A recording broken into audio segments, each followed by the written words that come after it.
Dear students and parents, welcome to Dr. TCS Career Guidance.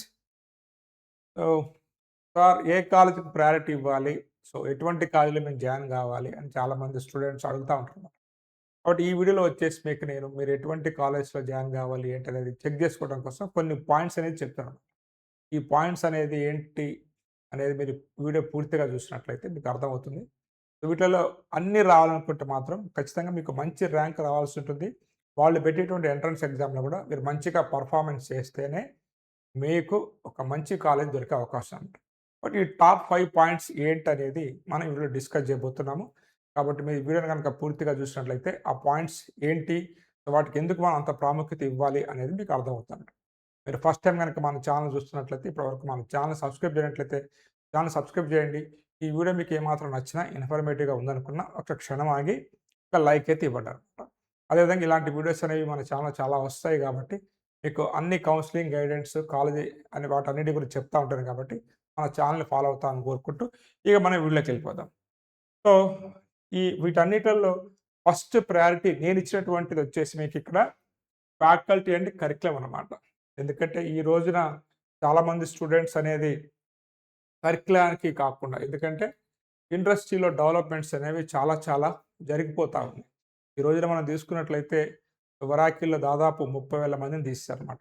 అందులో మంచి కాలేజ్‌లో చదువుకున్న వాళ్ళు ఉన్నారు, చాలా సీనియర్స్ ఉన్నారు. కాకపోతే ఫ్యూచర్ అంతా కూడా ఏఐది కాబట్టి సో ఆ ఏఐలో ఇన్వెస్టిగేషన్ జరుగుతూ ఉంది. ఏఐ మీద ఎవరికైతే గ్రిప్ ఉంటుందో రేపు వారికి ఆపర్చునిటీస్ అనేవి ఉన్నాయన్నమాట. ఐటీ ఇండస్ట్రీ కాస్త ఏఐ ఇండస్ట్రీగా కన్వర్ట్ అయిపోతూ ఉందన్నమాట. కాబట్టి ఆ కరికులం అనేది కూడా టోటల్గా మీరు ఒకవేళ కంప్యూటర్ సైన్స్ లాంటి బ్రాంచెస్ వైపు వెళ్తున్నట్లయితే ఏఐకి ఫస్ట్ ప్రయారిటీ ఇవ్వాలి. But at the same time core branches కూడా ఏఐతో లింకప్ అయి ఉండాలన్నమాట. కాబట్టి కరికులం అనేది చాలా చాలా ఇంపార్టెంట్. నెక్స్ట్ మనకి ట్రెడిషనల్ కాలేజ్లో మన కాలేజ్లో దాదాపు ఫ్యాకల్టీ అనేది సబ్జెక్ట్ ఎక్స్పీరియన్స్ ఉంది, కానీ ఇండస్ట్రీలో జరుగుతున్నటువంటి డెవలప్మెంట్స్ అనేది కూడా చాలా చాలా అవసరం. కాబట్టి కొంత మీకు ఎవరైతే టీచ్ చేస్తున్నారో కొంచెం అడ్వాన్స్డ్ బ్రాంచెస్లో వాళ్ళ యొక్క ఫ్యాకల్టీ అండ్ కరికులం అనేది మాత్రము చాలా చాలా చాలా ఇంపార్టెంట్. అది కూడా స్పెషల్గా ఇండస్ట్రీ అలైన్డ్ కరికులం. ఈరోజు ఇండస్ట్రీలో జరుగుతున్నటువంటి డెవలప్మెంట్స్ దృష్టిలో పెట్టుకొని ఈరోజు మీరు బీటెక్లో జాయిన్ అయిపోతే 2030లో మీరు బయటకు వస్తారనమాట. అప్పుడు ఉన్నటువంటి దాన్ని కొంత మేర అంచనా వేస్తూ సో అటువంటి కరికులంని అందిస్తున్నటువంటి కాలేజ్ మీరు చూజ్ చేసుకుంటే మంచిదనమాట. ముఖ్యంగా మనం ఒక సిఎస్సి బ్రాంచ్ గురించి మాట్లాడుకున్నట్లయితే artificial intelligence, data science, machine learning లాంటి వాటిలలో కొంత మోడర్న్ కరికులంకి అందిస్తున్న కాలేజ్ మీరు ప్రయారిటీ ఇవ్వచ్చు. రీసెర్చ్ ఆపర్చునిటీస్ అనమాట. అంటే ఇక్కడ కొన్ని టాప్ కాలేజ్లోనే మనకి పిహెచ్డి రీసెర్చ్ జరుగుతూ ఉంటుంది. But at the same time UG లెవెల్లో కూడా కొంత ప్రాక్టికల్ నాలెడ్జ్ అనేది ఇస్తున్నట్లయితే అటువంటి కాలేజ్ని కూడా మీరు చూసుకోండి. ఎందుకంటే ప్రాక్టికల్ ఎక్స్పీరియన్స్ లేదు ఇంజనీరింగ్లో, మీకు ఏది రాదనమాట. బట్ నా ఫస్ట్ ప్రయారిటీ వచ్చేసి ఫ్యాకల్టీ అండ్ కరికులం, ఇదొకటి. నెక్స్ట్ వచ్చేసి మనకి చూసుకున్నట్లయితే ప్లేస్మెంట్ అండ్ ఆర్ఓఐ. ఎందుకంటే మనం మంచి కరికులం ఉన్నట్లయితే, మంచి ఫ్యాకల్టీ ఉన్నట్లయితే కొంత మనకి స్కిల్స్ వస్తాయి, ఆటోమేటిక్గా ప్లేస్మెంట్స్ అనేవి బాగా వస్తాయి. బట్ వీళ్ళ యొక్క ప్లేస్మెంట్ ఎలా ఉంది అంటే వీళ్ళ ట్రైనింగ్ ఎలా ఉంటుంది, వీళ్ళ ప్లేస్మెంట్స్ ఎలా ఉంటుంది, అండ్ వీళ్ళు దానికి సంబంధించినటువంటి ట్రైనింగ్ అనేది మనకి ఇస్తుర్రా లేదా, ఇంటర్న్షిప్ సపోర్ట్ అనేది మనకు ఉంటుందా లేదా అనేది కూడా ఖచ్చితంగా మీరు చెక్ చేసుకోవాలన్నమాట. ఓకేనా? అదేవిధంగా వీళ్ళ యొక్క యావరేజ్ ప్యాకేజ్ కావచ్చు, మీడియం ప్యాకేజ్ కావచ్చు, అది ఎలా ఉంటుంది. వీళ్ళకి వచ్చేసి రిక్రూటర్స్ అయితే కంపెనీస్ అయితే ఉంటాయో వాటికి సంబంధించినటువంటి ఏదైనా మీకు అవి ఎలాంటి కంపెనీస్తో వీళ్ళకి టైఅప్స్ ఉన్నాయి, ప్రీవియస్గా వీళ్ళు ఎలాంటి కంపెనీస్లో వీళ్ళని జాయిన్ చేయించారు ఏంటనేది కూడా మీరు ఒకసారి చూసుకోవాలన్నమాట. ఓకేనా? ఇది ఒకటి placement records and ROI. So ఈ 2 పాయింట్స్ అనేది ఇప్పుడున్నటువంటి జనరేషన్లో చాలా చాలా ఇంపార్టెంట్. సో మీకు ప్లేస్మెంట్, ట్రైనింగ్, కరికులము, ఫ్యాకల్టీ ఇంపార్టెంట్ అన్నట్లయితే ఈ మధ్యన మీకు ఒక కాలేజీ గురించి చెప్పాను, ఆల్టా స్కూల్ ఆఫ్ టెక్నాలజీ. వీళ్ళది ఈ మంత్ కూడా ఒక ఎగ్జామ్ ఉంది. సో ఇక్కడ ఎందుకు నేను రికమెండ్ చేస్తున్నానంటే ఇక్కడ మీకు కాలేజీలో జాయిన్ అయినటువంటి ఫస్ట్ డే నుంచే మీకు కోడింగ్ స్టార్ట్ అవుతుంది. అండ్ మీరు ఇక్కడ ఏఐతో వర్క్ చేస్తారనమాట. అండ్ ప్రతి సెమిస్టర్లో కూడా ప్రాజెక్ట్స్ అనేది మీరు చేస్తారనమాట. ఆర్టిఫిషియల్ ఇంటెలిజెన్స్ సంబంధించినటువంటి ప్రాజెక్ట్స్. నెక్స్ట్ ఇక్కడ వచ్చేసి మీకు మ్యాక్ బుక్. ఎందుకంటే ఈ రోజున మనకి ఏదో పాత ల్యాప్టాప్స్ లాంటివి పట్టుకొని కాదు, మీకు ఎంటర్ గానే ఒక మనకి మ్యాక్ బుక్ అనేది ఇచ్చేస్తారు. ఇక్కడ మీకు మెంటర్స్‌గా, ఫ్యాకల్టీస్‌గా గూగుల్, మైక్రోసాఫ్ట్, అమెజాన్ అంటే వీటిని మాంగ్ అంటారనమాట. ఇటువంటి కంపెనీస్‌లో వర్క్ చేస్తున్నటువంటి వాళ్ళు ఆల్రెడీ వర్క్ చేసేటువంటి వాళ్ళతోని ఇక్కడ మీకు టీచింగ్ అనేది ఉంటుందనమాట.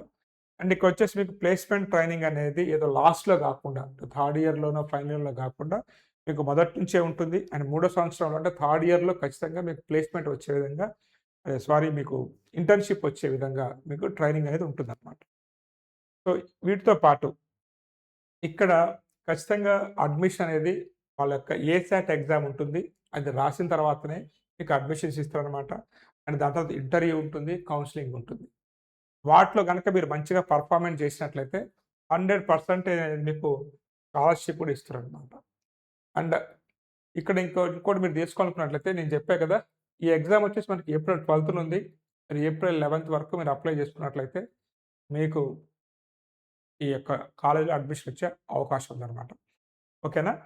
అండ్ వీళ్ళకి సెలక్షన్ ప్రాసెస్ అనేది కూడా కొంత టిపికల్‌గానే ఉంటదనుకోవాలి మీరు. ఎందుకంటే మ్యాథ్స్, ఫిజిక్స్, కెమిస్ట్రీ అనేది కాకుండా పిల్లలకి మ్యాథమెటికల్ స్కిల్స్ ఎంతున్నయి, అనలిటికల్ స్కిల్స్ ఎంతున్నయి, అదే లాంగ్వేజ్ స్కిల్స్ ఎలా ఉన్నాయని టెస్ట్ చేస్తారనమాట. ఎందుకంటే రేపు కంప్యూటర్ సైన్స్ కావాల్సిన స్కిల్స్ అవే అన్నమాట. ఆ స్కిల్స్‌ని టెస్ట్ చేసి మీకు రేపు అడ్మిషన్ ఇస్తారు కాబట్టి, వాళ్ళు గనక మీకు అడ్మిషన్ ఇచ్చినట్లయితే you are the good student and placement ఖచ్చితంగా వచ్చేటువంటి అవకాశం ఉన్నటువంటి స్టూడెంట్ అనమాట మీరు. కాబట్టి దాన్ని మీరు పర్సనల్‌గా ఎక్స్‌పీరియన్స్ చేస్తేనే అది మీకు అర్థమైద్దనమాట. అండ్ వీళ్ళ యొక్క క్యాంపస్ గనుక మనం తీసుకున్నట్లయితే ఖచ్చితంగా మనకి పూణే, ఇండోర్, సోనిపత్, జైపూర్, బెంగుళూరు ఉంది. మనకి పూణే, బెంగుళూరు అనేది 2 తెలుగు రాష్ట్రాలకి కొంచెం దగ్గరలోనే ఉంటుంది. వీళ్ళ యొక్క fees structure, tuition fees structure అనేది కూడా 10,00,000 నుంచి 14,00,000 వరకు ఉంటుందనమాట. అది కూడా క్యాంపస్‌ని బేస్ చేసుకొని ఉంటుందనమాట. కాబట్టి మీ యొక్క ప్రయారిటీ వచ్చేసి faculty, curriculum, training and placement, internships అనుకున్నట్లయితే ఖచ్చితంగా ఈ కాలేజ్‌లో ఎంచుకోవచ్చు. అవి ఫస్ట్ 2 పాయింట్స్ ఎవరికి ఇంపార్టెంటో వారి కోసం అనమాట. And coming to infrastructure and campus life. Infrastructure, campus లైఫ్‌లో గనుక మీరు తీసుకున్నట్లయితే ల్యాబ్స్, లైబ్రరీ, హాస్టలు, అదేవిధంగా మీ యొక్క క్లాస్ రూమ్స్ ఇవన్నీ ఫెసిలిటీస్ ఇవన్నీ వస్తాయన్నమాట. నెక్స్ట్ వచ్చేసి మీకు క్యాంపస్ లొకేషన్. మీరు గనక కంప్యూటర్ సైన్స్ లాంటి బ్రాంచెస్ కావాలనుకున్నప్పుడు ఖచ్చితంగా మన సౌత్ ఇండియాలో తీసుకున్నట్లయితే బెంగుళూరు అండ్ హైదరాబాద్ అనేది వాటికి ఎక్కువ ప్రయారిటీ ఇవ్వచ్చు. అండ్ కొంత ఢిల్లీలో బాగుంటుంది. పూణేలో కూడా బాగానే ఉంటుంది. అండ్ ఈ మధ్యన కొంత ఇండోర్‌లో కూడా వస్తున్నాయన్నమాట. కాబట్టి ఈ యొక్క క్యాంపస్ లొకేషన్ అనేది కూడా చాలా చాలా ఇంపార్టెంటు. అండ్ ఇక హాస్టల్ అండ్ ఎమ్యూనిటీస్ ఎలా ఉన్నాయి అది కూడా మీరు చెక్ చేసుకోండి. ల్యాబ్స్ అండ్ లైబ్రరీ అనమాట. ల్యాబ్స్ అడ్వాన్స్డ్ ల్యాబ్స్ ఉన్నాయా లేదా? ఎందుకంటే ఈ రోజున వస్తున్నటువంటి ఈ సాఫ్ట్‌వేర్ ఏఐ లాంటి వర్క్ చేయాలంటే అందుకని మ్యాక్‌బుక్ ప్రొవైడ్ చేస్తున్నారు వాళ్ళు. ల్యాబ్స్ అనేవి ఎలా ఉన్నాయి? అండ్ ఈ రెగ్యులర్‌గా ల్యాబ్స్ అనేవి జరుగుతున్నాయా లేదా? ప్రాక్టికల్ నాలెడ్జ్ మీకు నేర్పిస్తుర్రా లేదా కూడా మీరు చూసుకోవాలన్నమాట. ఇటువంటి కాలేజ్‌కి ఫస్ట్ ప్రయారిటీ అండి. దీని తర్వాత మీరు చూసుకోవాల్సిందంటే అడ్మిషన్ అండ్ ఫైనాన్స్ అనమాట. నార్మల్‌గా మీకు జేఈఈ మెయిన్స్ స్కోర్ ద్వారా అడ్మిషన్స్ ఇస్తున్నా, అదేవిధంగా వాళ్ళకి ఎంట్రన్స్ ఎగ్జామ్స్ ద్వారా అడ్మిషన్స్ ఇస్తున్నా, కొన్ని అంటే మీకు ఎంత ర్యాంక్ వచ్చినా మీకు అడ్మిషన్స్ ఇస్తున్నాయి అంటే మాత్రము అక్కడ మీరు కొంచెం కష్టపడాల్సి ఉంటుంది. ప్లేస్‌మెంట్ అనేది అంత ఈజీగా రాదనమాట. ఎవరైతే మీకు వాళ్ళ ఎంట్రన్స్ ఎగ్జామ్ కూడా కొంచెం కఠినంగా ఉంటుందో అటువంటి కాలేజెస్ అనేవే కొంత మీరు నమ్ముకోవచ్చు.